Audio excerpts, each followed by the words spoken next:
स्वागत है आप लोगों का इस वीडियो में। ये क्वेश्चन नंबर 10 हम लोग सॉल्व करने जा रहे हैं। क्वेश्चन कह रहा है कि from the velocity time plot, ठीक है, shown in the figure, find the distance travelled by the particle during the first 40 seconds, ठीक, also find the average velocity during this period.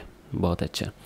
तो ये पूछ रहा है डिस्टेंस ट्रेवल्ड बताइए पहला 40 सेकेंड्स में। पहला 40 सेकेंड मतलब 0 से 40 सेकेंड में।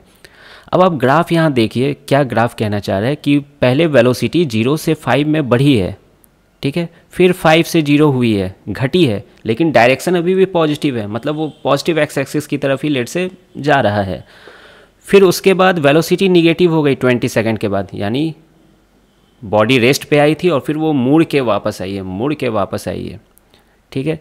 फिर वेलोसिटी निगेटिव में बढ़ते बढ़ते -5 हुई, ठीक है, और फिर घटते घटते 0 हो गई, पलटी नहीं, मतलब एक बार ऐसे गई है और फिर मुड़ के ऐसे आई है, बीच में पलटी नहीं है, बस बीच में 20 सेकेंड पे एक बार टर्न हुआ है।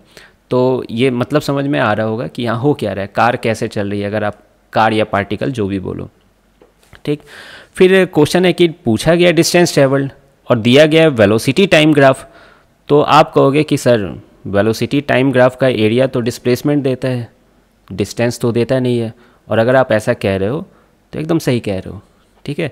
Area of VT curve gives displacement, है ना, मैं लिख भी दे रहा हूँ, area of VT curve gives displacement not distance, है ना। ये बेसिक मिस्टेक है, नहीं करना है। तो डिस्टेंस कैसे निकालेंगे वो हम लोग अपने माइंड से निकाल लेंगे, लेकिन अभी ये आपको जानना चाहिए। तो डिस्प्लेसमेंट है, एरिया है और डिस्टेंस भी पूछा गया है, तो सबसे पहले तो मन कर रहा होगा कि एरिया निकाल ही लेते हैं, है ना। तो देखिए एरिया, मान लीजिए इसको नंबर 1 कह रहा हूँ, इसको नंबर 2 कह रहा हूँ, तो पहला एरिया नंबर 1 कितना होगा, ट्रायंगल है, बेसिक ट्रायंगल है, half base into height, base कितना है 20, हाइट कितना है 5, इसको आप सॉल्व करो 50 आ जाएगा, ठीक है, 50 मीटर, है ना, एरिया आ गया। या 50 यूनिट्स ले लीजिए, बाद में यूनिट पुट कर लेंगे हम लोग। सेकेंड एरिया कितना हो जाएगा, लिखूं क्या डायरेक्ट, दिल से आवाज़ आ रही है, -50 मीटर की, एकदम पूरा सिमेट्रिकल है। वैसे देख लो, हाफ 20 इंटू -5 है, नीचे है एरिया, इसलिए -50 मैं लिख रहा हूँ। तो अगर कोई पूछता कि डिस्प्लेसमेंट कितना है ना, इस पूरे जर्नी में डिस्प्लेसमेंट कितना है, यानी फर्स्ट 40 सेकेंड्स में डिस्प्लेसमेंट कितना है, तो आप बेहिचक एरिया 1 प्लस एरिया 2 कर सकते थे और यही सही रहेगा। और 50 - 50 कितना हो जाएगा, 0 हो जाएगा, ठीक है।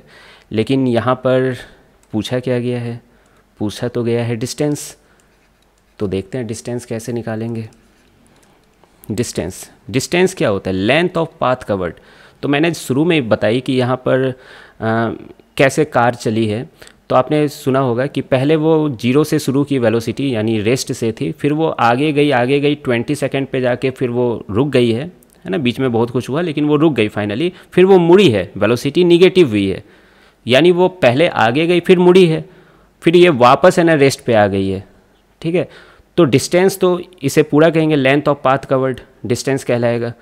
तो क्या मैं ये कह सकता हूँ कि बेसिकली मैग्नीट्यूड ऑफ एरिया लेना था यहाँ पे, ऑब्वियसली एरिया 1 का मैग्नीट्यूड प्लस एरिया 2 का मैग्नीट्यूड, दोनों का मैग्नीट्यूड 50 100 मीटर। आई होप आपको ये बात समझ में आ गई होगी, ठीक है। एकदम मैं बेसिक से बता रहा हूँ, बाकी ये सब तो मौखिक क्वेश्चंस होते हैं, आप भी जान रहे हो। नेक्स्ट है also find the average velocity during this period. Wow, average velocity, है ना, एवरेज वेलोसिटी ये क्या होता है, डिस्प्लेसमेंट बाय टाइम, ये होता है डिस्प्लेसमेंट बाय टाइम। और आप ही बताओ डिस्प्लेसमेंट कितना है, 0 से 40 सेकेंड्स में डिस्प्लेसमेंट कितना है, कहीं तो मैंने निकाला था, हाँ यहाँ तो निकाला 0। वाह, 0/40 क्यों ही लिख रहे हैं, आंसर क्या होगा 0। तो आई होप आपको ये दोनों आंसर समझ में आ गए होंगे। मिलते हैं फिर नेक्स्ट वीडियो में।